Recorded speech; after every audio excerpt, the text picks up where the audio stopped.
देखिए, हम आसपास देख रहे हैं कि हमारे आसपास कई क्षेत्रों में खेतों में आग लगाई जा रही है। हमारी ये पिसी की जो नरवाई रहती है वो जलाई जा रही है बहुत ज़्यादा। इस प्रकार ये प्रदूषण हो रहा है। इस प्रदूषण होने से हमें कई प्रकार की बीमारियां हो रही हैं, जैसे कैंसर है या त्वचा के कुछ रोग हैं या आँखों में जलन है। ऐसी बहुत प्रकार के रोग हो रहे हैं। क्या होता था कि नरवाई जलाई नहीं जाती थी तो कुछ समय पे वो डली रहती थी। उसके बाद खेत बखर दिए जाते थे तो वो नरवाई बरसात में गीली होकर उसकी खाद बन जाती थी ना। तो उसके बाद क्या होता था कि फसल के लिए फिर ज़्यादा खाद की या रासायनिक खाद, जो केमिकल खाद यूरिया या डीएपी आ रही है, उसकी ज़रूरत कम पड़ती थी, जिससे खेतों की उपजाऊ शक्ति है वो बरकरार रहती थी। लेकिन आज के समय पे ये हो रहा है कि अब ये हम लोग फसल जला देते हैं, मतलब ये फसल निकलने के बाद नरवाई जला देते हैं। नरवाई जला दी तो फिर वो पूरी जल जाती है। उसके बाद खाद बनाने के लिए कुछ नहीं बचता।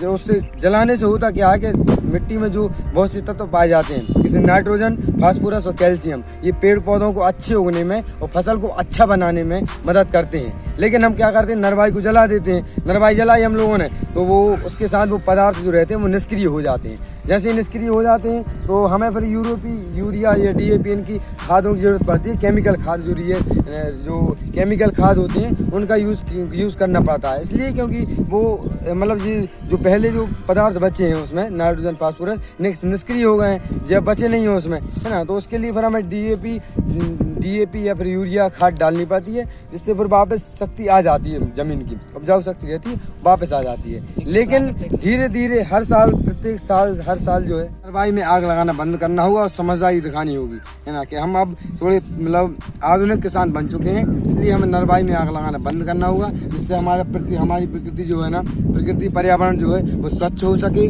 उसके साथ साथ जो बीमारियां हैं, जो जैसे आंखों में जलन है, कैंसर है, त्वचा की रोग हैं, जो वो वायु प्रदूषण के कारण ही हो रहे हैं। हम जब आग लगाते हैं तो खराब गैसें निकलती हैं, जिससे पर्यावरण प्रदूषित होता है। इसलिए हमें समझदारी दिखाकर आग लगाना बंद करना होगा खेतों। खुद की भी एक जिंदगी है, बतौर एक्टर नहीं, बतौर इंसान।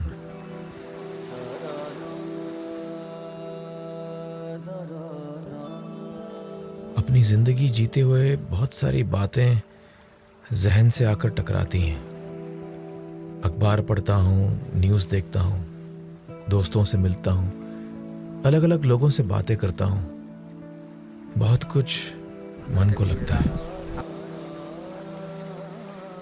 एक तरफ देश तरक्की कर रहा है, नई ऊंचाइयों पर पहुंच रहा है, बड़ी खुशी होती है।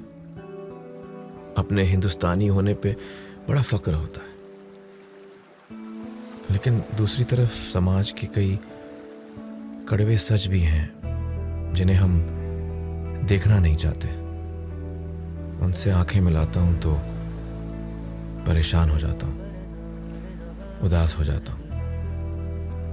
कभी कभी लगता है कि जिन बातों से मेरा सीधा लेना देना नहीं, उनके बारे में मैं क्यों सोचूं।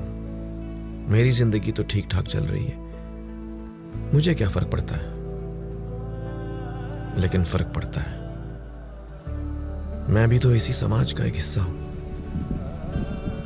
हर बात के तार कहीं ना कहीं मुझसे, आपसे, हम सब से होकर ही गुजरते हैं तो बचते हैं। आज अगर गांधी, तिलक, बोस, नेहरू, मौलाना आजाद जिंदा होते तो हम उन्हें क्या जवाब देते। आजादी की लड़ाई लड़ते हुए हमारे पुरखों ने क्या ऐसे हिंदुस्तान का सपना देखा था।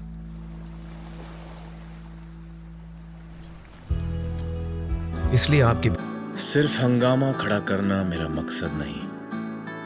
मेरी कोशिश है कि ये सूरत बदलनी चाहिए। मेरे सीने में नहीं तो तेरे सीने में सही हो कहीं भी आग, लेकिन आग जलनी चाहिए। Airtel presents. शहर को ये हुआ क्या, कहीं राख है तो कहीं धुआं। क्यों कोई कुछ नहीं बोलता, चुपचाप धुएं को क्यों झेलता। हो गई बर्दाश्त